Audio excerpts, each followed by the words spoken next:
আউযু বিল্লাহি মিনাশ শাইতানির রাজিম বিসমিল্লাহির রহমানির রহিম রব্বি আউযু বিকা মিন হামাযাতিশ শায়াতিন ওয়া আউযু বিকা রব্বি আইয়াহদুরুন।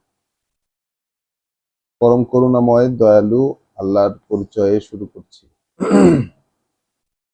আমরা কৃতজ্ঞতা জানাই সৃষ্টিকর্তা প্রতিপালক আল্লাহকে, যিনি আমাদেরকে আরো একবার তার কথা পড়বার, বলবার এবং এগুলো নিয়ে সময় কাটাবার সুযোগ করে দিয়েছেন।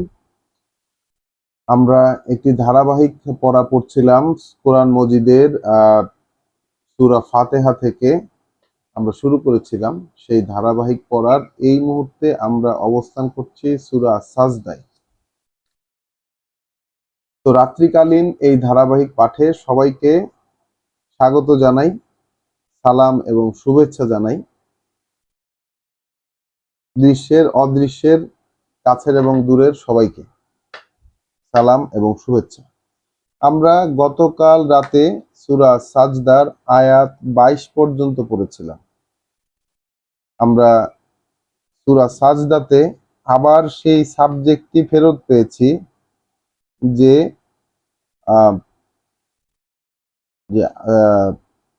লেকা আর রব্বিহিম, যেটাকে আল্লাহ বলেছেন সেটি হচ্ছে যে প্রতিপালক, সৃষ্টিকর্তা প্রতিপালকের সাথে দেখা হওয়ার বিষয়টি। সৃষ্টিকর্তা প্রতিপালকের সাথে যে দেখা হওয়ার বিষয়টি, সেই দেখা হওয়ার বিষয়টিকে আমরা পুনরায় সাবজেক্ট হিসাবে পেয়েছি। তো আমরা যে গতকালকে 22 নাম্বার আয়াত পর্যন্ত পড়েছিলাম, সেখানে সর্বশেষ যে আয়াতটি পড়েছিলাম সেটি দিয়ে আজকে শুরু করব 22 নাম্বার আয়াত থেকে। বিসমিল্লাহির রহমানির রহিম। ওয়ামান আজলামু মিম্মান যুক্কিরা বিআয়াতে রব্বিহি। তাহলে তার চেয়ে ভুল পথের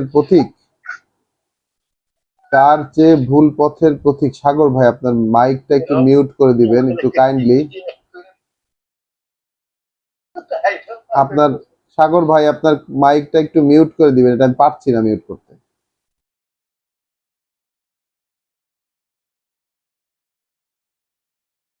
ওয়ামান আজলামু মিম্মান যুক্কিরা বিআয়াতে রব্বিহি। তাহলে তার চেয়ে অধিক আত্মসর্বনাশা আর কে হবে? তার চেয়ে অধিক আত্মসর্বনাশা আর কে হবে, যাকে স্মরণ করিয়ে দেয়া হলো তার প্রভুর আয়াত দিয়ে, যাকে স্মরণ করিয়ে দেয়া হলো তার প্রভুর আয়াত দিয়ে। সুম্মা আরাদা আনহা, তারপর সে তা থেকে সরে গেল, মুখ ফিরিয়ে নিল। যে স্মরণটা তাকে স্মরণ করিয়ে দেয়া হলো, সেই স্মরণ থেকে সে মুখ ফিরিয়ে নিল। ইন্না মিনাল মুজরিমিনা মুনতাকিমুন। আল্লাহ বলছেন, এই যে মুজরিম, এই যে অপরাধী, এই অপরাধীদের কাছ থেকে আমরা প্রতিশোধ নেব। অপরাধীদের কাছ থেকে আমরা প্রতিশোধ নেব। তাহলে আমরা সবসময় আল্লাহর ক্ষমাশীল, দয়াময়, এই বিষয়টাই পড়ে থাকি যে তিনি ক্ষমাশীল, তিনি দয়াময়, এবং এটা নিয়ে আমরা প্রচুর ধোঁকা খেয়েছি সারা জীবন। যে যা কিছুই করুই, আমরা যা কিছুই করি আল্লাহ ক্ষমা করে দেবেন, আমরা যা কিছুই করি আল্লাহ ক্ষমা করে দেবেন, এই সংক্রান্ত বিষয় আমরা প্রচুর শুনেছি, সব জায়গায় শুনে থাকি এখনো। কিন্তু এখানে দেখছি যে কোনো ব্যক্তিকে আল্লাহ যদি ব্যবস্থাপনা করেন, আল্লাহ যদি এরকম ব্যবস্থা করেন যে তাকে তার আয়াত দিয়ে, তার আয়াত শুনিয়ে স্মরণ করিয়ে দেয়া হলো, তার আয়াত দিয়ে তার আয়াত শুনিয়ে স্মরণ করিয়ে দেয়া হলো, কিন্তু সে সেটা শোনানোর পরে, স্মরণ করিয়ে দেওয়ার পরে সে তা থেকে মুখ ফিরিয়ে রাখলো। আল্লাহ বলছেন, এই ধরনের অপরাধীদের কাছ থেকে আমরা প্রতিশোধ নেব। তো এইটা আমরা গতকালকে আমরা যে সাবজেক্টে ছিলাম, সেই সাবজেক্টে শেষ হয়েছিল আমাদের এই প্রতিশোধের খবর দিয়ে। আজকে আবার নম্বর আয়াত থেকে শুরু, ওয়ালাকাদ আতাইনা মূসা আল কিতাব। ভিন্ন প্রেক্ষিতে চলে গেলেন আল্লাহ, ভিন্ন প্রেক্ষিতে ওয়ালাকাদ আতাইনা মূসা আল কিতাব, আমরা দিয়েছিলাম। এটা নিশ্চিত ইতিহাস, এটা নিশ্চিত ইতিহাস যে আমরা মূসাকে কিতাব দিয়েছিলাম। এটা নিশ্চিত ইতিহাস যে আমরা মূসাকে কিতাব দিয়েছিলাম। ফালা তাকুন ফি মিরিয়াতিন মিন লিকাইহি, তাহলে তুমি হয়ে থেকো না তাদের মধ্যে যারা সন্দেহ পোষণ করে মুখোমুখি হওয়ার তার সাথে, মুখোমুখি হওয়ার তার সাথে। ওয়াজালনাহু হুদান লেবানি ইসরাইল, তাহলে ওই যে কিতাব দিয়েছিলেন, তাহলে এখন রাসূলকে বললেন যে আমরা তো মূসাকে কিতাব দিয়েছিলাম, তাহলে তুমি সেই কিতাবের মুখোমুখি হওয়ার বিষয়টি নিয়ে, তুমি সেই কিতাবের মুখোমুখি হওয়ার বিষয়টি নিয়ে কোনো সন্দেহের মধ্যে থেকো না। আর আমরা সেই কিতাবটাকে বানিয়ে দিয়েছিলাম হুদান লে বানি ইসরাইল, অর্থাৎ নির্দেশনা বনি ইসরায়েলের জন্য। অর্থাৎ ওই যে মুসা আলাইহিস সালামকে যে কিতাব দিয়েছিলেন আল্লাহ, সেই কিতাবটা বনি ইসরায়েলের জন্য নির্দেশনা স্বরূপ ছিল। এখন রাসূল যে কিতাব পাচ্ছেন, সেই বিষয়ে রাসূলকে বলছেন যে তুমি এর মুখোমুখি হচ্ছ, এই বিষয়ে তুমি কোনো সন্দেহ পোষণ করো না। ওয়াজালনা মিনহুম আইম্মাতান, আর ওই বনি ইসরায়েলের মধ্য থেকে আমরা বানিয়েছিলাম ইমাম। হ্যাঁ, তাদের মধ্য থেকে, বনি ইসরায়েলের মধ্য থেকে আমরা বানিয়েছিলাম ইমাম, অর্থাৎ অগ্রপথিক নেতা, অগ্রপথিক নেতা, অনুকরণীয় আদর্শ। তাহলে ওই বনি ইসরায়েলদের মধ্য থেকেই আল্লাহ নেতা বানিয়েছিলেন, অগ্রপথিক বানিয়েছিলেন। ইয়াহদুনা বে আমরিনা, তারা পরিচালিত করত, মানে যাদেরকে আল্লাহ নেতা বানিয়েছিলেন তারা আমাদের আদেশ অনুযায়ী পরিচালিত করত। লাম্মা সবারু, তাদেরকে এই রকম ইমামত্ব বা তাদেরকে নেতৃত্ব দিয়েছিলাম আমরা যখন তারা অবিচল হয়ে পথ চলেছে। অর্থাৎ যে কিতাব আল্লাহ মূসাকে দিলেন সেটা তো বনি ইসরায়েলের জন্য নির্দেশনা হলো, হুদা, বনি ইসরায়েলের জন্য সেটা হুদা হলো। এখন তারপরে তারা যখন সবারু, অর্থাৎ তাদের ওই কিতাবের পথে, তারা সেই কিতাবের পথে যখন তারা অবিচলতা প্রদর্শন করেছিল, আল্লাহর কাছে যখন অবিচলতাটা প্রমাণ হয়ে গেছে, তখন তাদের মধ্য থেকে আমরা ইমাম বানিয়েছিলাম, অগ্রপথিক বা নেতা বানিয়েছিলাম, যারা আমাদের আদেশ অনুযায়ী, যারা আমাদের আদেশ অনুযায়ী পরিচালনা করত সবকিছু। ওয়াকানু বে আয়াতিনা ইউকিনুন, কারণ তারা ছিল আমাদের আয়াতের ব্যাপারে, আমাদের বাণী ও বার্তার ব্যাপারে নিশ্চিত। তাহলে বনি ইসরায়েলের মধ্য থেকে একটা অংশ এরকম হতে পেরেছিল, এই কারণে তাদেরকে আল্লাহ ইমাম বানিয়েছেন। আল্লাহ বলেছেন যে ইমাম বানিয়েছিলেন, যেহেতু তারা সবারু, অর্থাৎ তারা অবিচলতা প্রদর্শন করেছিল এবং তারা ছিল আমাদের আয়াতের ব্যাপারে নিশ্চিত, ইউকিনুন, নিশ্চিত বিশ্বাসের অধিকারী। যে আয়াতগুলো তাদের কাছে ছিল, আল্লাহর যে আয়াত, সেই আয়াতগুলো তাদের কাছে ছিল নিশ্চিত। ইন্না রব্বাকা হুয়া ইয়াফসিলু বাইনাহুম, নিশ্চয়ই তোমার প্রভু, এখন আল্লাহ মোহাম্মদ রাসূলুল্লাহকে বলছেন, নিশ্চয়ই তোমার প্রভু ফয়সালা করে দেবেন ওদের মধ্যে, ইয়াউমাল কিয়ামা, কিয়ামতের দিন। অর্থাৎ এই পৃথিবীতে তাদের সবকিছুর ফয়সালা হবে না।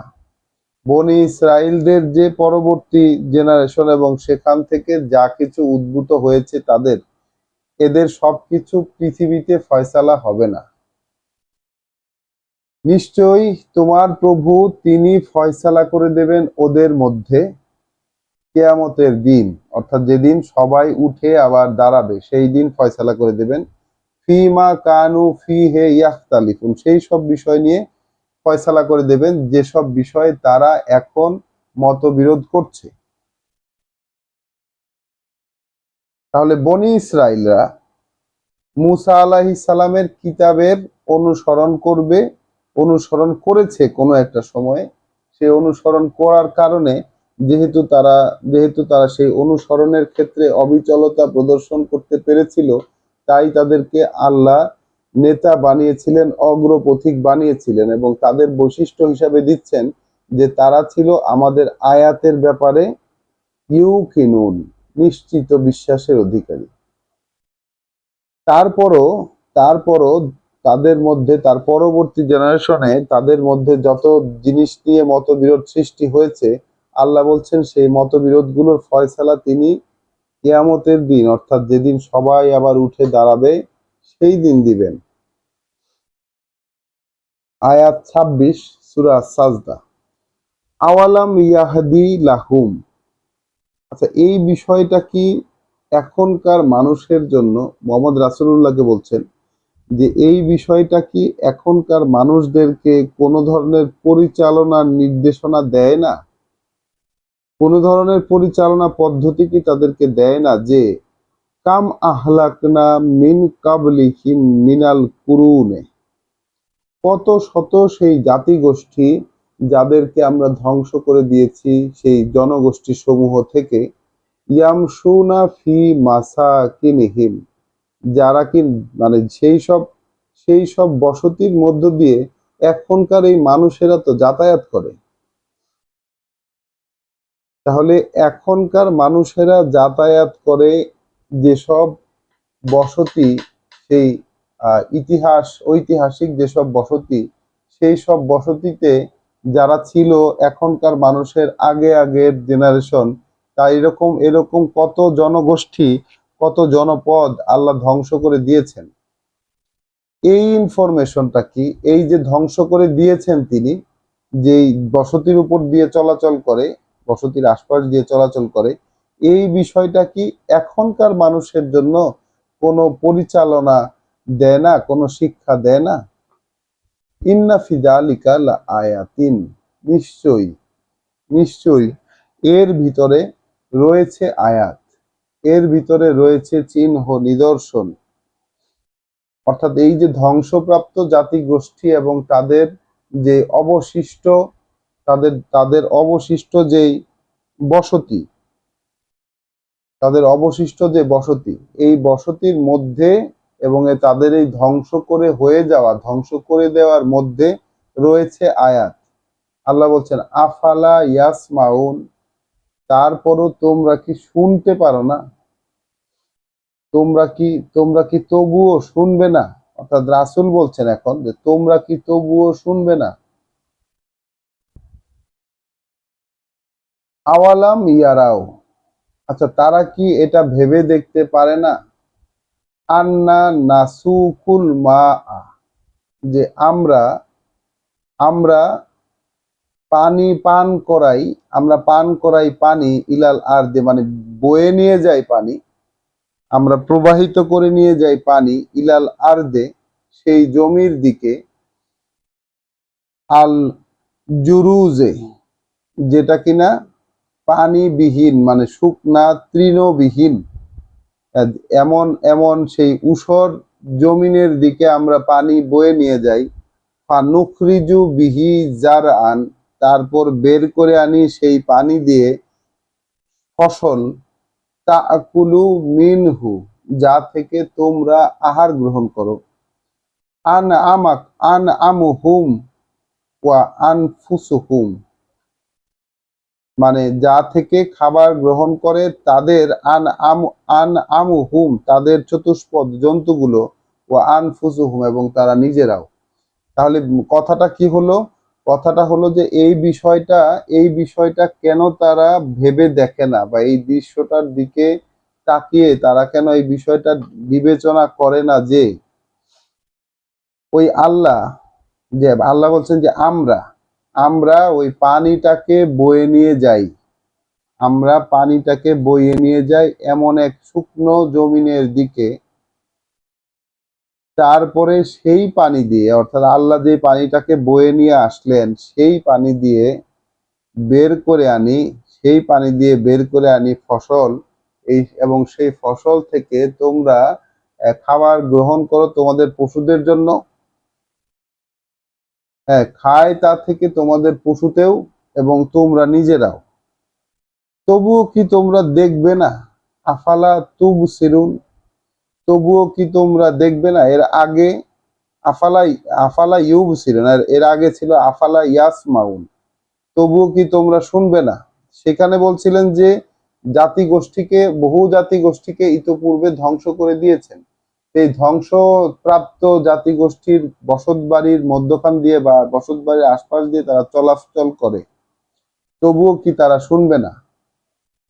আর এখানে বলছেন যে পানি বয়ে নিয়ে যান এটা জীবিত করার জন্য, মানে জীবিত করার উপাদান। পানি মানে একটা জীবিত করার উপাদান। তিনি পানি বয়ে নিয়ে যান সেই শুকনো ভূমির দিকে এবং সেই শুকনো ভূমি থেকে বের করে নিয়ে আসেন যত ফসল, তা থেকে আমরাও খাই, অর্থাৎ যার জায়গা সেও খায়, আবার বা জায়গা যার নাই সেও খায়, এবং পশুদেরকেও খাওয়ায়। তারপরেও কি তোমরা কোনো কিছু দেখবা না? ওয়ায়াকুলুনা, অথচ ওরা বলে, মাতা হাজাল ফাতহু, এই ফয়সালা, এই ফয়সালা কবে হবে? অথচ ওরা বলে এই ফয়সালা কবে হবে? তাহলে কারা বলে ফয়সালা কবে হবে? ওই যে বনি ইসরাইল, বনি ইসরাইল। কারা বলে ফয়সালা কবে হবে? বলে হচ্ছে বনি ইসরাইল। অর্থাৎ সাজদা সূরাটা হচ্ছে মাক্কি, তারপরও এখানে বনি ইসরাইলের কথাটা কিন্তু আসছে বেশ কয়েকবার। তো ওইখানেও বলছে যে বনি ইসরাইলেরা যেসব বিষয় নিয়ে মতভেদ করে, অর্থাৎ ব্যাপারটা হচ্ছে যে কিতাবের কথা যখন বলা হয়, কিতাবের কথা যখন বলা হয়, একজন রাসূল কিতাবের কথা যখন বলছেন, তখন সমাজের নানা গোষ্ঠী থেকে নানা রকম বিরোধের সৃষ্টি হচ্ছে, নানা গোষ্ঠী থেকে নানা রকম বিরোধের সৃষ্টি হচ্ছে। এখন তারা যেন শোনে এবং তারা যেন দেখে প্রকৃতির মাঝে যে দৃশ্য, সেই দৃশ্যটার মধ্যেই তো আল্লাহর চিহ্ন রয়েছে, এবং প্রকৃতির মাঝে যে অতীত হয়ে যাওয়া যত ইতিহাস, সেইখান থেকে তো শোনার আছে যেটা সত্য ইতিহাস, এবং দৃশ্যমান যে দৃশ্যটা আছে সেখান থেকে দেখে শেখার বিষয় আছে। মানুষ এটা শুনতে চায় না, মানুষ এটা দেখতে চায় না। তারপর ওরা বলে যে মাতা হাজাল ফাতুকু, ওই কিয়ামতের দিন যে সব ফয়সালা হবে, এই কথা যে তুমি বললা, তাহলে এখন বলো কখন সেই ফয়সালাটা হবে? ইন কুনতুম সাদিকিন, এই ফয়সালাটা কবে হবে তুমি বলো, যদি তোমার দাবি সত্য হয়ে থাকে।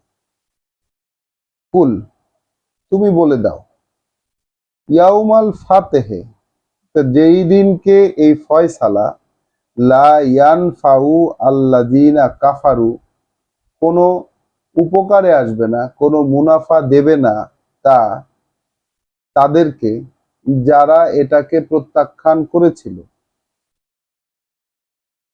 ঈমানুহুম, তাদের যে বিশ্বাস ছিল সেটা, অর্থাৎ ঈমানুহুম ওয়ালাহুম ইউনজারুন, তাদেরকে কোনো সুযোগও দেওয়া হবে না। অর্থাৎ মুহাম্মদ রাসূলুল্লাহ, এখানে ইন্টারেস্টিং বিষয় এসে পড়েছে আমাদের সামনে। মুহাম্মদ রাসূলুল্লাহ যা বলছিলেন, এই কোরআনগুলো তো মানুষের কাছে, কোরআনের কথাগুলো মানুষের কাছে পড়ে পড়ে শোনাচ্ছিলেন, এই আয়াতগুলোকে। তো যারা এই আয়াতগুলোকে অগ্রাহ্য করছিল, আল্লাহ জিনা কাফারু বলা হয়েছে যাদেরকে, আল্লাহ বলছেন তাদেরও ঈমান আছে, তাদেরও ঈমান আছে। এটা তাহলে কেমন হলো? একটু ভেবে দেখবেন বিষয়টা। এখানে আমরা একটু থামতেই হবে আমাদের। বলছেন যারা কাফের, তাদের ঈমান তাদের কোনো কাজে আসবে না সেই দিন, যে দিনকে এই ফয়সালা হবে। তো মানুষ তো জিজ্ঞাসা করছে, কারণ রাসূল বলছেন, আল্লাহ রাসূলকে বলতে বলছেন, তাই রাসূল বলছেন যে এই পৃথিবীতে সবকিছুর ফয়সালা হবে না, ফয়সালা হবে গিয়ে কিয়ামতের দিন, যেদিন আবার সবাই দাঁড়াবে। তখন মানুষজন জিজ্ঞাসা করে, আচ্ছা কবে হবে সেই ফয়সালা? যদি তোমার দাবি সত্য হয় তাহলে বলো। তখন আল্লাহ রাসূলকে বলতে বললেন যে তুমি বলে দাও যেদিন ফয়সালাটা হবে সেদিন কাফের যারা, অর্থাৎ আমি যখন বলছি, এই যে এখন বলছি, এটা যারা স্বীকার করছে না, এটা যারা স্বীকার করছে না যে কেয়ামতের দিনই সব ফয়সালা হবে, কেয়ামতের দিন বলে একটা দিন আছে, একটা দিন হবে যে দিন সবাই একত্রে দাঁড়াবে, generation by generation, time by time, সব মানুষ একত্রে যেদিন দাঁড়াবে সেদিন ফয়সালা হবে। তাহলে এই বিষয়টাকে যারা গ্রাহ্য করে নাই তাদেরও এ সেট অফ বিলিফ ছিল, তারা ভিন্নভাবে অন্য কোনো কিছু বিশ্বাস করত, যেটাই হোক তাদের বিশ্বাস, যেটাই হোক তাদের বিশ্বাস কোনো উপকারে আসতেছে না তাদের সেই বিশ্বাস, ওয়ালা হুম ইউনজারুন, এবং না তাদেরকে পুনরায় বিশ্বাস বা পুনরায় অন্য কোনো কিছু করার জন্য কোনো সুযোগ তাদেরকে দেয়া হচ্ছেও না। তাহলে তাদেরকে বলে দাও যেদিনকে ফয়সালা হবে কোনো উপকারে আসবে না সেই সব অগ্রাহ্যকারী ব্যক্তিদের, তাদের যে নিজস্ব বিশ্বাস ছিল সেইগুলো, এবং তারা কোনো জায়গা থেকে সুযোগ পাবে না। ফাআরিদ আনহুম, এই বলে এই বলে তাদের থেকে মুখ ফিরিয়ে নাও, এই বলে তাদের থেকে মুখ ফিরিয়ে নাও, ওয়ান্তাজির, এবং অপেক্ষা করো, ইন্নাহুম মুনতাজিরুন, তারাও কিন্তু তারাও কিন্তু অপেক্ষায় আছে। তাহলে এখানে কি কি কার বিষয়ে কোনটা অপেক্ষার কথা বললেন আল্লাহ? রাসূলকে বললেন ওদের কাছ থেকে এই কথা বলে মুখ ফিরিয়ে নিতে, যে কিয়ামতের দিনের কথা জিজ্ঞাসা করছো যে কবে হবে, কবে হবে, এটা কিন্তু রাসূল উত্তর দিলেন না। এই সংক্রান্ত উত্তর রাসূলের কাছ থেকে কখনোই পাওয়া যায় নাই, বা এটা লক্ষণ কি হবে ইত্যাদি ইত্যাদি। শুধু বলে দিলেন কি আল্লাহ যেটা বলতে বললেন সেটা, রাসূল শুধু বললেন সেটাই যেটা আল্লাহ বলতে বললেন। আল্লাহ বলতে বললেন যে যেদিন এই ফয়সালার দিন হবে সেদিন এটাকে এখন যারা অগ্রাহ্য করছো তাদের যে নিজস্ব বিশ্বাস আছে সেই বিশ্বাস কোনো কাজে আসবে না। এখন আমাদের এই জগতে, আমাদের জীবনে এই কোরআনের বাইরে কত কিছুই না আমরা বিশ্বাস করি, কত কিছুর উপরে আমরা ঈমান আনি, কত কিছুকে আমরা গ্রাহ্য করি, কত কিছুকে আমরা গ্রহণ করি। কিন্তু সেই দিন ব্যক্তিগত কোরআনের বাইরে এই কোরআন যেইভাবে বলে, যেই সাবজেক্টে বলে, যেই কনটেক্সটে বলে, সেই কনটেক্সটের বাইরে আর যত রকম ভাবেই কোনো কিছুর উপরে বিশ্বাস করা হোক না কেন, এই কিয়ামতের দিন কিন্তু সেই বিশ্বাস আর কোনো কাজে আসবে না।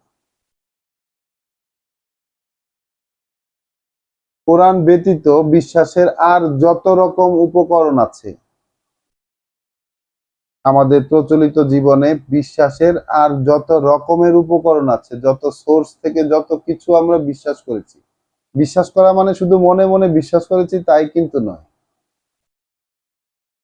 যত কিছুকে আমরা নির্ভরতার প্রতীক হিসাবে দেখেছি, যত কিছুকে আমরা গ্রাহ্য করেছি, তার কোনোটাই কিয়ামতের দিন কোনো কাজে আসছে না। এইটা হলো সেই সত্যটা, যে সত্যটা রাসূলকে আল্লাহ বলতে বললেন, এবং রাসূলকে বললেন কি তুমি এই কথা বলেই তাদের থেকে মুখ ফিরিয়ে নাও, ওই জায়গায় আর কোনো কিছুতে অংশগ্রহণ করবে না, তুমি তাদের থেকে এই ডেলিভারিটা দিয়ে তুমি তাদের থেকে সরে যাও, এবং তুমি অপেক্ষা করো, ওরাও কিন্তু অপেক্ষায় আছে। তাহলে রাসূল অপেক্ষা করবেন যে ওরা কি করে সেটা, আর ওরা অপেক্ষা করছে রাসূলের কবে কিছু একটা হয়ে যায় সেই অপেক্ষায় আছে ওরা। তাহলে এই জায়গায় আমরা সূরা সাজদা আমাদের পড়া শেষ হয়, আলহামদুলিল্লাহ। আমরা পরবর্তী সূরায় যাব, রব্বানা লা তুজিগ কুলুবানা বাদা ইয হাদাইতানা ওয়া হাব লানা মিন লাদুনকা রাহমা ইন্নাকা আনতাল ওয়াহ্হাব।